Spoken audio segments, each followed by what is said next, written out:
Hey, yo, what's going on, guys? We have a brand new episode of Buy or Bust for you guys today. We're going to be talking about Khonshu, which is the brand new Series 5 card releasing on Tuesday. I'm going to give you guys 3 different decks, as well as key counters in Synergies, the good and the bad, the floor and the ceiling, as well as some final thoughts from me and the community on this card, but let's go ahead and jump right into it. Khonshu is the brand new Series 5 card coming out on Tuesday with a 6-cost, 5-power stat line with the ability, when discarded, return in its next phase.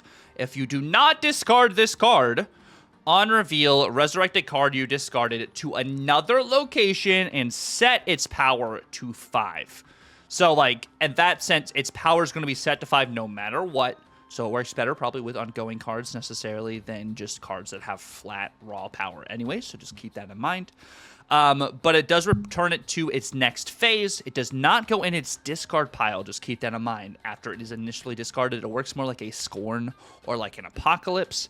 And of course, the next phase for Khonshu is going to be a 6/8, which has very similar text. When it is discarded, return in its next phase, which will be its final phase. If you do not discard this card again, then the card it revives power will be set to 8, and it has the same on reveal as the previous phase. So if you only discard it one time, you'll be able to set the card you've discarded to 8 power on another lane, okay? Then in its final phase, Khonshu Full, you resurrect a card you discarded to another location and set its power to 12. If you discard this, then this would be set into your discard pile. And then you could potentially revive this in another card, depending on the order of which Khonshu happens. So just keep that in mind. I still probably would not play this with Hela, but I'm sure some people are going to try and play it with Hela.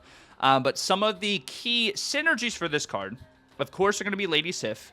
It is a targeted discard. Khonshu being a 6-cost makes it one of the highest cost cards in your hand, so Lady Sif will always have a likelihood of hitting this card. Of course, Lady Sif looks at the current cost opposed to base cost, so locations can alter what Lady Sif hits. Then, of course, we do have Blade, which is another targeted discard. It hits the rightmost card in your hand every single time. So if Khonshu is the rightmost card, then Blade is going to hit Khonshu. And then I have Iron Man in here as another just key card for you to discard to get Khonshu value, whether it is base Khonshu reviving Iron Man. Iron Man has its power set to 5. That's 10 power in a lane. If you have second Khonshu, it's, I think, Waxing Khonshu. It's going to be an 8-powered Iron Man, which would be 16 power. And if you get your full Khonshu, then you'll have a 12-powered Iron Man, which is 24-powered in that lane. Of course, Moon Knight also will work with Khonshu as well, because Khonshu is a 6-drop, so it does work with the even cost that Moon Knight can hit. But looking at some counters for this card as well, we do have Eliath. Since you are playing Khonshu more towards the final turn of the game, Eliath turns off Khonshu's ability, of course, with it being an on reveal, and if they have priority, it's a character, so Eliath turns it off. And then, of course, you do have Cosmo. Cosmo also is an ongoing, on reveals cannot happen at this location, so Khonshu would not have any value on the Cosmo lane. And then, of course, Professor X. Since Khonshu revives a card to another lane, Professor X locking down another lane makes it so Khonshu cannot add power to that lane. Looking now at the good and the bad for this card, you don't have to discard Khonshu the max amount of times to be able to get value out of Khonshu. Of course, you still have to discard cards in order for Khonshu to get value himself. But even a 5-powered Khonshu still setting the next card that it revives to 5 power is really solid. Or even 8 power, setting a base power of a card, or just power overall to 8 power should be good, because you're building your decks around this. It is a new style of discard, which is why I'm saying you're building your decks around this. It isn't like your typical Apocalypse, Dracula discard, but you could use both those cards in a list, which we might be doing in today's video. And then you also do have a really good idea where this can revive cards to targeted locations, just in the sense that it is other locations than Khonshu. It doesn't revive onto his lane, whereas Hela could revive cards onto her lane, But looking at the bad for this card, you do have to have discard enablers. So even if you don't discard Khonshu, you have to have discarded cards for Khonshu to have value, which does make this somewhat combo heavy in a sense, as you have to discard either Khonshu or another card to get value out of one or the other. And then that makes it kind of more niche because discard is kind of more linear and like specific in what you're trying to do. And this iteration of discard is definitely going to be more of that as well. Moving on over to the floor and the ceiling, we have the 8-powered Khonshu in the middle here because I think that's going to be the median of the two. But on your high end, when it comes to Khonshu, you can discard Khonshu twice to get him into his full stage, which is at the 612. And as long as you've discarded another card too, Khonshu will revive said other card to another location and set its power to 12, which I think is really the top end here.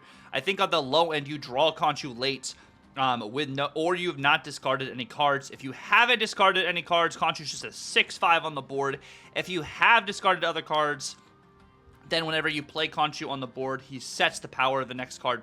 He revives to 5. Something interesting, if you are thinking about the Apocalypse or Dracula interaction, it should work the same way. If you do discard the 8-powered Khonshu, it should bring you the 12 power to your Apocalypse, the same way Apocalypse would get its best value onto your Dracula as well, so just keep that in mind. But I do want to say the median for Khonshu is you discard once, him once, and then another card, and then you play your 6/8 Khonshu. It revives the other card you discarded and sets its power to 8, which, if you're discarding the right amount of cards, this can be just really good. So I think this is pretty awesome. And now going over to some of these decks over here, which is what we got.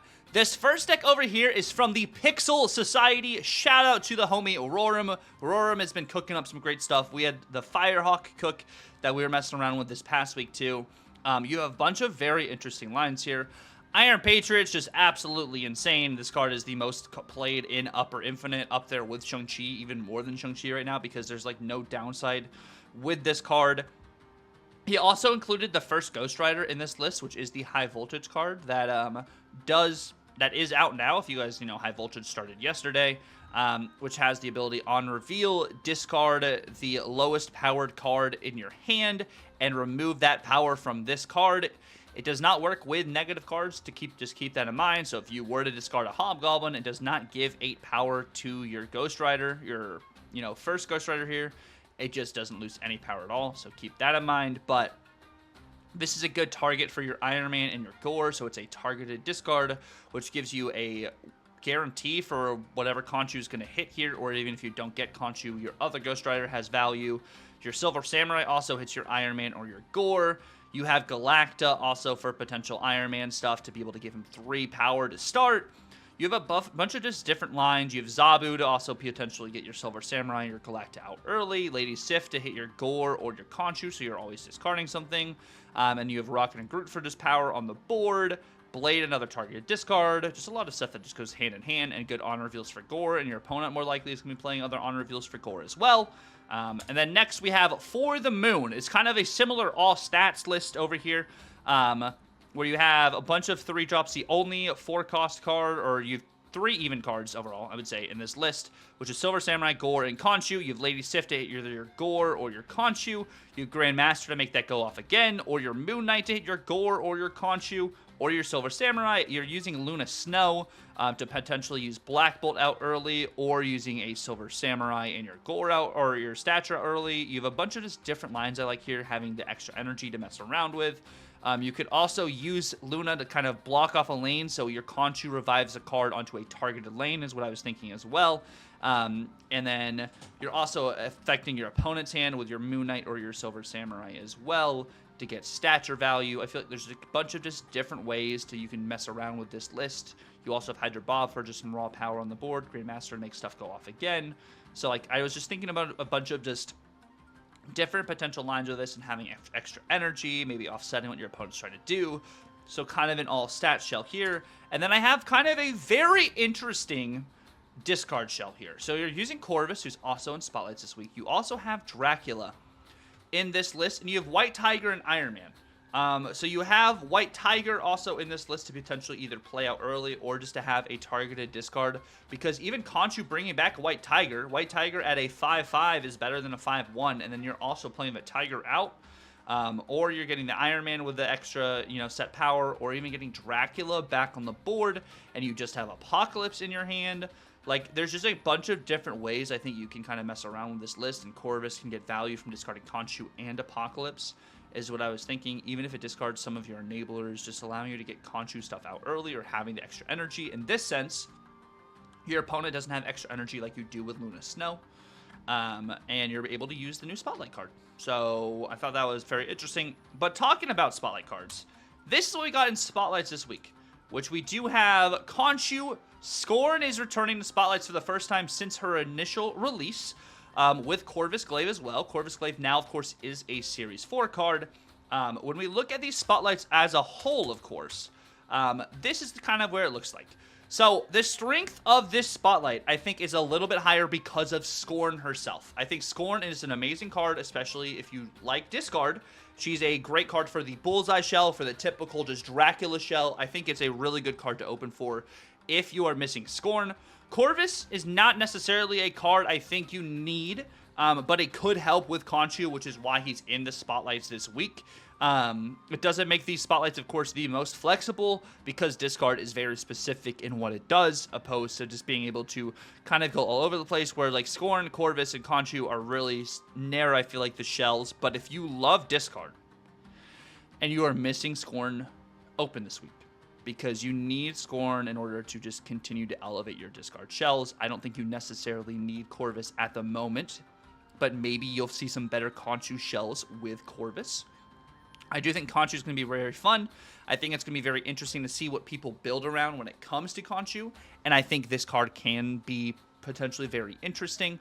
But I think this Spotlight week isn't the craziest unless you are missing discard or you love discard. I don't think you have to open this week for all of these cards, but I do like the Scorn variant a lot. I like the Khonshu variant. The Alex Horley variants are just really solid, and the Chorus variant's okay. But moving on to what I've seen the community talk about Khonshu here. So I don't see a lot of people super high on this card. I think the high roll potential is cool, but the odds of you always getting that high roll potential probably are not that great, so it may not be the strongest in that sense. I don't think this card's going to be adjusted. I know the community doesn't think so as well. It's not the most flexible because discard is narrow. So, like, my thoughts are kind of similar in the same sense as the community's ratings. I'm just going to, keep it 100 for you guys. But, like, I do think it is really cool for discard and can be a really solid discard card. So, like, I think this still is a buy if you like discard.